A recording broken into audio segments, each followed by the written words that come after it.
ಮಾಡೋದಕ್ಕೆ ತಯಾರಿ ನಡೆಸಿದ್ರು ಅನ್ನೋ ಮಾಹಿತಿ. ದತ್ತು ಪಡೆದಿದ್ದಂತಹ ಮಗು ಬಲಿ ಪಡೆಯೋದಕ್ಕೆ ಮುಂದಾಗಿರುವಂತಹ ಆರೋಪ. ಈ ಪ್ರಕರಣಕ್ಕೆ ಸಂಬಂಧಪಟ್ಟಂತೆ 1 ಲಕ್ಷ ಹಣವನ್ನ ನೀಡಿ ಮಗುವನ್ನ ದತ್ತು ಪಡೆದಿದ್ರು ಅನ್ನೋ ಮಾಹಿತಿ. ಕೋಲಾರ ಮೂಲದ ದಂಪತಿ ಸೈಯದ್ ಇಮ್ರಾನ್ ಅವ್ರಿಗೆ ಗಂಡ ಮಗು ಇಲ್ಲ ಅಂತ ದತ್ತು ಮಗುವನ್ನ ದತ್ತು ಪಡೆದಿದ್ರು.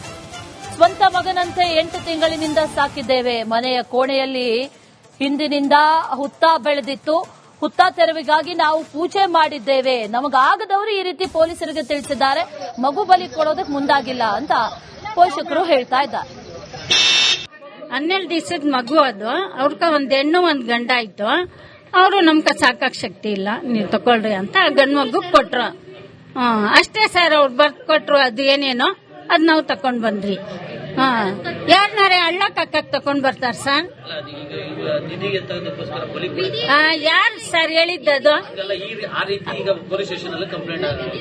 ಅದೇ ಯಾರು ಸುಳ್ಳು ಬೆಲೆಗೆ ಯಾರು ಕಂಪ್ಲೇಂಟ್ ಕೊಟ್ಟವ್ರೆ ಅದು ಹೇಳ್ಬೇಕು ನಮ್ಗ. ಇದೇ ಕರ್ಕೊಂಡ್ ಹೋದ್ರು, ಇದೇ ಹೇಳಕ್ಕ ಇನ್ನೇನ್ ಹೇಳ್ತಾರ ಅವ್ರು? ಮಗುಗ್ ನೋಡಕ್ ಬಂದ್ರಿ ನೀವು ಮಗುಗ್ ತಕೊಂಡ್ ಹೋಗ್ಬೇಕಿತ್ತು. ಮನೆಯೆಲ್ಲ ಹುಡ್ಕಾಡಿದ್ದೀರಾ.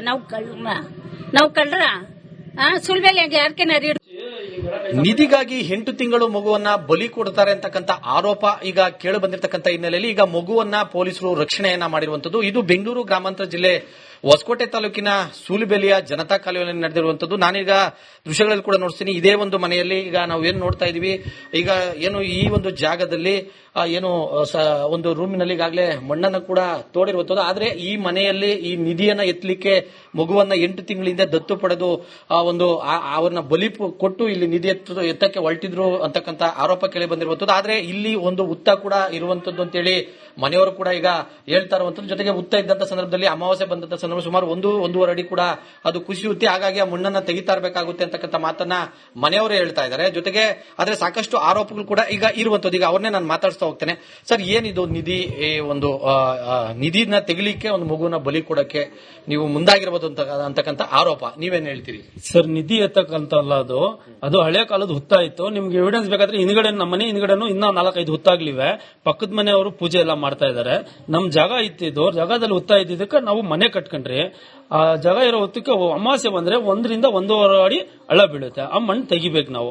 ಆಮೇಲೆ ಯಾರೋ ಮನೆ ಕಟ್ಟುವಾಗ, ಬಿಲ್ಡಿಂಗ್ ಕಟ್ಟುವಾಗ ಶಾಸ್ತ್ರ ಹೇಳಿದಾಗ ನಿಮ್ ತಂದೆಗೆ ತೊಂದರೆ ಆಗುತ್ತೆ ಮನೆ ಕಟ್ಟಿದ್ಮೇಲೆ ಅಂತ ಹೇಳಿದಕ್ಕ ಪೂಜೆ ಪುರಸ್ಕಾರ ಮಾಡಿ ನಾವು ಇಟ್ಕೊಂಡಿದ್ದೀರದು. ಅಲ್ಲಿ ನಮಾಜಿ ಮಾಡಕ್ಕೆ ಸಾಯಂಕಾಲ ಆದ್ರೆ ದೀಪ ಹಚ್ತೀವಿ.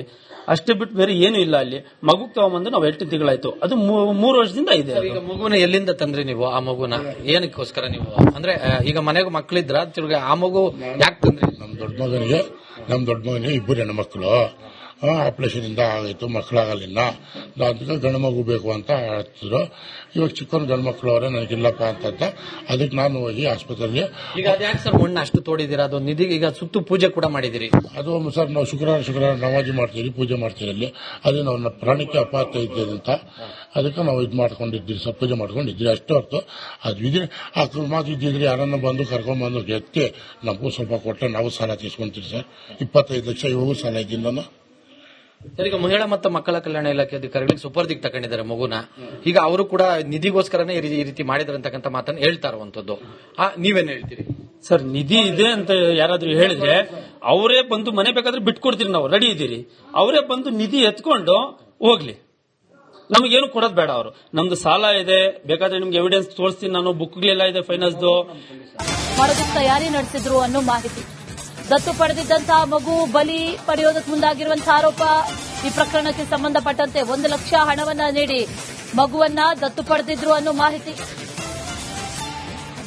ಕೋಲಾರ ಮೂಲದ ದಂಪತಿ ಸೈಯದ್ ಇಮ್ರಾನ್ ಅವ್ರಿಗೆ ಗಂಡ ಮಗು ಇಲ್ಲ ಅಂತ ದತ್ತು ಮಗುವನ್ನ ದತ್ತು ಪಡೆದಿದ್ರು.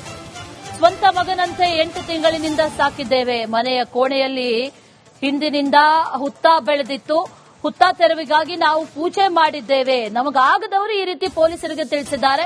ಮಗು ಬಲಿ ಕೊಡೋದಕ್ಕೆ ಮುಂದಾಗಿಲ್ಲ ಅಂತ ಪೋಷಕರು ಹೇಳ್ತಾ ಇದ್ದಾರೆ. 12 ದಿವಸದ ಮಗು ಅದು.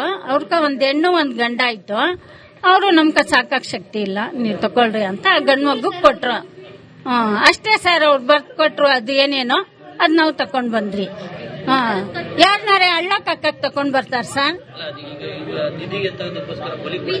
ಯಾರು ಸರ್ ಹೇಳಿದ್ದದು? ಅದೇ ಯಾರು ಸುಳ್ ಬೆಲೆಗೆ ಯಾರು ಕಂಪ್ಲೇಂಟ್ ಕೊಟ್ಟವ್ರೆ ಅದು ಹೇಳ್ಬೇಕು ನಮ್ಗ. ಇದೇ ಕರ್ಕೊಂಡ್ ಹೋದ್ರು, ಇದೇ ಹೇಳಕ್ಕ ಇನ್ನೇನ್ ಹೇಳ್ತಾರ ಅವ್ರು? ಮಗುಗ್ ನೋಡಕ್ ಬಂದ್ರಿ ನೀವು ಮಗುಗ್ ತಕೊಂಡ್ ಹೋಗ್ಬೇಕಿತ್ತು. ಮನೆಯೆಲ್ಲ ಹುಡ್ಕಾಡಿದ್ದೀರಾ?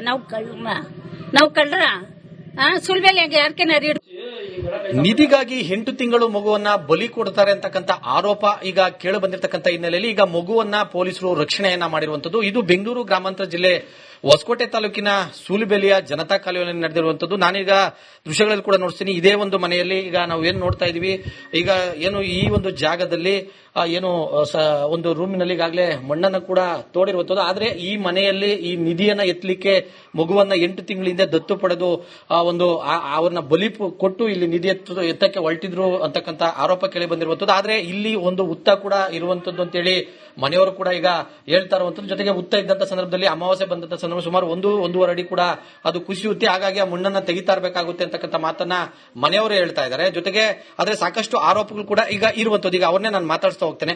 ಸರ್, ಏನಿದು ನಿಧಿ ಒಂದು ನಿಧಿನ ತೆಗಿಲಿಕ್ಕೆ ಒಂದು ಮಗುವನ್ನ ಬಲಿ ಕೊಡಕ್ಕೆ ನೀವು ಮುಂದಾಗಿರ್ಬೋದು ಅಂತಕ್ಕಂಥ ಆರೋಪ, ನೀವೇನ್ ಹೇಳ್ತೀರಿ? ಸರ್, ನಿಧಿ ಎತ್ತಕ್ಕಂತಲ್ಲ, ಅದು ಹಳೆ ಕಾಲದ ಹುತ್ತ ಇತ್ತು. ನಿಮ್ಗೆ ಎವಿಡೆನ್ಸ್ ಬೇಕಾದ್ರೆ ಹಿಂದ್ಗಡೆ ನಮ್ಮ ಮನೆ ಹಿಂದ್ಗಡೆನು ಇನ್ನ 4-5 ಹುತ್ತಾಗ್ಲಿವೆ. ಪಕ್ಕದ ಮನೆಯವರು ಪೂಜೆ ಎಲ್ಲ ಮಾಡ್ತಾ ಇದಾರೆ. ನಮ್ ಜಾಗ ಇತ್ತಿದ್ದು ಜಾಗದಲ್ಲಿ ಹುತ್ತ ಇದ್ದಿದ್ದಕ್ಕೆ ನಾವು ಮನೆ ಕಟ್ಕೊಂಡ್ರಿ. ಆ ಜಾಗ ಇರೋ ಹೊತ್ತಕ್ಕೆ ಅಮಾವಾಸ್ಯೆ ಬಂದ್ರೆ 1-1.5 ಅಡಿ ಹಳ್ಳ ಬೀಳುತ್ತೆ. ಆ ಮಣ್ಣು ತೆಗಿಬೇಕು ನಾವು. ಆಮೇಲೆ ಯಾರೋ ಮನೆ ಕಟ್ಟುವಾಗ, ಬಿಲ್ಡಿಂಗ್ ಕಟ್ಟುವಾಗ ಶಾಸ್ತ್ರ ಹೇಳಿದಾಗ ನಿಮ್ ತಂದೆಗೆ ತೊಂದರೆ ಆಗುತ್ತೆ ಮನೆ ಕಟ್ಟದ್ಮೇಲೆ ಅಂತ ಹೇಳಿದಕ್ಕ ಪೂಜೆ ಪರಸ್ಕಾರ ಮಾಡಿ ನಾವು ಇಟ್ಕೊಂಡಿದ್ದೀರದು. ಅಲ್ಲಿ ನಮಾಜಿ ಮಾಡಕ್ಕೆ ಸಾಯಂಕಾಲ ಆದ್ರೆ ದೀಪ ಹಚ್ತೀವಿ. ಅಷ್ಟೇ ಬಿಟ್ಟು ಬೇರೆ ಏನು ಇಲ್ಲ. ಅಲ್ಲಿ ಮಗು ತಗೊಂಬಂದು ನಾವು 8 ತಿಂಗಳಾಯ್ತು. ಅದು 3 ವರ್ಷದಿಂದ ಇದೆ. ಈಗ ಮಗುನ ಎಲ್ಲಿಂದ ತಂದ್ರಿ ನೀವು? ಆ ಮಗುನ ಏನಕ್ಕೋಸ್ಕರ ನೀವು ಅಂದ್ರೆ ಈಗ ಮನೆಗೆ ಮಕ್ಕಳಿದ್ರ ತಿರ್ಗ ಆ ಮಗು ಯಾಕೆ ತಂದ್ರಿ? ನಮ್ಮ ದೊಡ್ಡ ಮಗನಿಗೆ 2 ಹೆಣ್ಮಕ್ಳು ಆಪರೇಷನ್ ಇಂದ ಆಗಿತ್ತು, ಮಕ್ಕಳಾಗಲಿಲ್ಲ. ಅದಕ್ಕೆ ಗಂಡು ಮಗು ಬೇಕು ಅಂತ ಹೇಳ್ತಿದ್ರು. ಇವಾಗ ಚಿಕ್ಕವನು ಗಂಡು ಮಕ್ಕಳು ಅವರೇ ನನಗಿಲ್ಲಪ್ಪ ಅಂತ ಅದಕ್ಕೆ ನಾನು ಹೋಗಿ ಆಸ್ಪತ್ರೆಗೆ. ಈಗ ಅದ್ಯಾಕೆ ಸರ್ ಮಣ್ಣು ಅಷ್ಟು ತೋಡಿದ್ದೀರಾ? ಅದು ನಿಧಿ ಈಗ ಸುತ್ತು ಪೂಜೆ ಕೂಡ ಮಾಡಿದಿರಿ. ಅದು ಸರ್ ನಾವು ಶುಕ್ರವಾರ ನಮಾಜಿ ಮಾಡ್ತೀವಿ, ಪೂಜೆ ಮಾಡ್ತೀವಿ. ಅಲ್ಲಿ ಅದೇ ನಾವು ಪ್ರಾಣಕ್ಕೆ ಅಪಾಯ ಐತೆ ಅಂತ ಅದಕ್ಕೆ ನಾವು ಮಾಡ್ಕೊಂಡಿದ್ದೀವಿ, ಪೂಜೆ ಮಾಡ್ಕೊಂಡಿದ್ದೀವಿ. ಅಷ್ಟೇ ಹೊರತು ಅದು ಇದ್ರೆ ಅಕಸ್ಮಾತ್ ಇದ್ದಿದ್ರೆ ಯಾರನ್ನ ಬಂದು ಕರ್ಕೊಂಡ್ಬಂದು ಎತ್ತಿ ನಮಗೂ ಸ್ವಲ್ಪ ಕೊಟ್ಟರೆ ನಾವು ಸಾಲ ತೀಸ್ಕೊಂತೀವಿ ಸರ್. 25 ಲಕ್ಷ ಇವಾಗೂ ಸಾಲ ಇದ್ದೀನಿ ನಾನು. ಸರ್, ಈಗ ಮಹಿಳಾ ಮತ್ತು ಮಕ್ಕಳ ಕಲ್ಯಾಣ ಇಲಾಖೆ ಅಧಿಕಾರಿಗಳಿಗೆ ಸುಪರ್ದಿಗೆ ತಗೊಂಡಿದ್ದಾರೆ ಮಗುನ. ಈಗ ಅವರು ಕೂಡ ನಿಧಿಗೋಸ್ಕರನೇ ಈ ರೀತಿ ಮಾಡಿದ್ರೆ ಅಂತಕ್ಕಂಥ ಮಾತನ್ನು ಹೇಳ್ತಾ ಇರುವಂತದ್ದು. ನೀವೇನ್ ಹೇಳ್ತೀರಿ? ಸರ್, ನಿಧಿ ಇದೆ ಅಂತ ಯಾರಾದ್ರೂ ಹೇಳಿದ್ರೆ ಅವರೇ ಬಂದು ಮನೆ ಬೇಕಾದ್ರೆ ಬಿಟ್ಕೊಡ್ತೀರಿ, ನಾವು ರೆಡಿ ಇದ್ದೀರಿ. ಅವರೇ ಬಂದು ನಿಧಿ ಎತ್ಕೊಂಡು ಹೋಗ್ಲಿ, ನಮಗೇನು ಕೊಡೋದು ಬೇಡ. ಅವರು ನಮ್ದು ಸಾಲ ಇದೆ, ಬೇಕಾದ್ರೆ ನಿಮ್ಗೆ ಎವಿಡೆನ್ಸ್ ತೋರಿಸ್ತೀನಿ ನಾನು, ಬುಕ್ಗಳೆಲ್ಲ ಇದೆ ಫೈನಾನ್ಸ್ದು.